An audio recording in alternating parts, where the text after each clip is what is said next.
അവളെ കൊന്നിട്ടാ നീ ഇവിടെ നിൽക്കുന്നെങ്കിൽ ഞാൻ സന്തോഷിച്ചൻ. ഓരോന്നും എണ്ണം പറഞ്ഞവള് ജയിച്ചോണ്ടിരിക്കുക. അവളുടെ അനിയത്തി പ്രസവിച്ചു. അവള് പ്രസവിച്ചിട്ടത് നെല്ലിശ്ശേരിയുടെ മുഴുവൻ സ്വത്തിന്റെ അവകാശിയാ. ഞാനും നീ അനുഭവിക്കേണ്ടിയിരുന്ന സമ്പത്ത് അത്രയും ഇനി ആ കുട്ടിക്കൂടി അവകാശപ്പെട്ടതായി മാറും. അതിനു മുമ്പ് എന്താന്ന് വെച്ചാൽ ഇനി ആലോചിച്ച് തീരുമാനിക്കണം. അതിന് നീ പുറത്തിറങ്ങണം. 14 ദിവസത്തെ റിമാൻഡ്.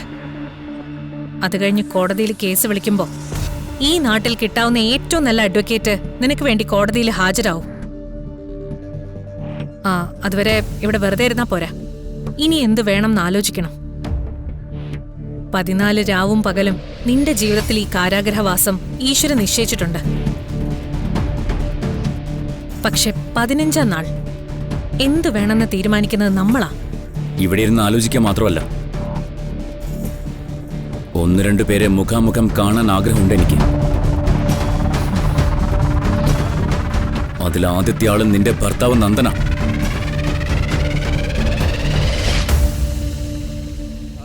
അവനെ ഇവിടെ വിളിച്ചു വരുത്തി കാണണം എനിക്ക്. ഞാൻ പുറത്തിറങ്ങുമ്പോ നിന്നോടൊപ്പം അവനും വേണം എന്നെ സ്വീകരിക്കാൻ. നന്ദനെ എന്തു പറഞ്ഞു നീ കൺവിൻസ് ചെയ്യും? നിന്റെ പേര് മുതൽ കംപ്ലീറ്റ് വ്യാജമാണെന്ന് അന്ന് അർച്ചന വിളിച്ചു പറഞ്ഞത് എല്ലാരും കേട്ടതല്ലേ? ഇനി എന്ത് പറയാനാ പോകുന്നേ? അബദ്ധം പറ്റിയതാണെന്നോ? അച്ഛനെ അമ്മയും വാടകയ്ക്കെടുത്ത് ഒരു കുടുംബത്തെയും പറ്റിച്ച് വിവാഹം നടത്താൻ നോക്കിയതാണോ അബദ്ധം എന്ന് നന്ദൻ തിരിച്ചു ചോദിച്ചാ നീ എന്ത് ഉത്തരം പറയും? ഇപ്പോഴും അവിടെ ആരുടെയും കലിയിറങ്ങിയിട്ടില്ല. പിന്നെ ഇടയിൽ ഈ കമ്പി വില ഉള്ളതുകൊണ്ട് ആരെങ്കിലും വന്നാലും നിന്നെ അന്നത്തെ പോലെ ആരും തല്ലില്ല.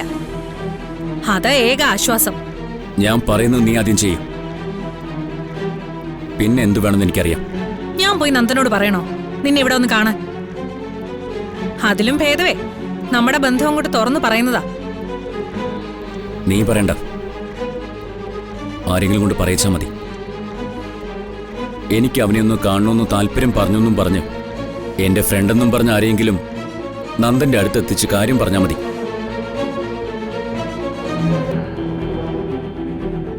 നന്ദൻ ഇവിടം വരെ ഒന്ന് വന്നാൽ ബാക്കി എന്താ വേണ്ടെന്ന് എനിക്കറിയാം. നന്ദനെ എപ്പോഴും അർച്ചനയിൽ നിന്നും ആ കുടുംബത്തിൽ നിന്നും അകറ്റി നിർത്തണം നമുക്ക്. നീ അവനെ തട്ടിക്കൊണ്ടുപോയി വർഷങ്ങൾ പൂട്ടിയിട്ടെന്ന് പറയുമ്പോ അവന്റെ ബുദ്ധി നമുക്ക് അളക്കാവുന്നതല്ലേ ഉള്ളൂ. അത്രയും കഷ്ടപ്പെടുത്തിയ നിന്നോട് അവൻ ക്ഷമിക്കുകയും ചെയ്തു. തലയിൽ ആളുതാമസമില്ലെന്ന് ബോധ്യപ്പെടാൻ മറ്റെന്തെങ്കിലും വേണോ? അവനെ എന്നെങ്കിലും നേരിട്ട് കാണുമ്പോൾ പറയാൻ വൈകാരികമായ ചില പദപ്രയോഗങ്ങൾ കണ്ടുവച്ചിട്ടുണ്ട് ഞാൻ. എന്നോടുള്ള വെറുപ്പും ദേഷ്യവും മാറി. ഞാൻ അങ്ങനെ ചെയ്തിട്ടുണ്ടാവുമോ എന്ന സംശയം അവന്റെ മനസ്സിൽ ഉടലെടുക്കുന്നിടത്ത് നിന്ന് ഈ ഷാഹിർ മുഹമ്മദ് വീണ്ടും കളി തുടങ്ങും. ഇത്രയും നാളും സ്നേഹത്തെ മുൻനിർത്തിയാണ് കളിച്ചതെങ്കിൽ ഇനി കളിക്കുന്നത് ചതിയിലൂടെയാ. ആർക്കും മനസ്സിലാവാത്ത ചതിയിലൂടെ.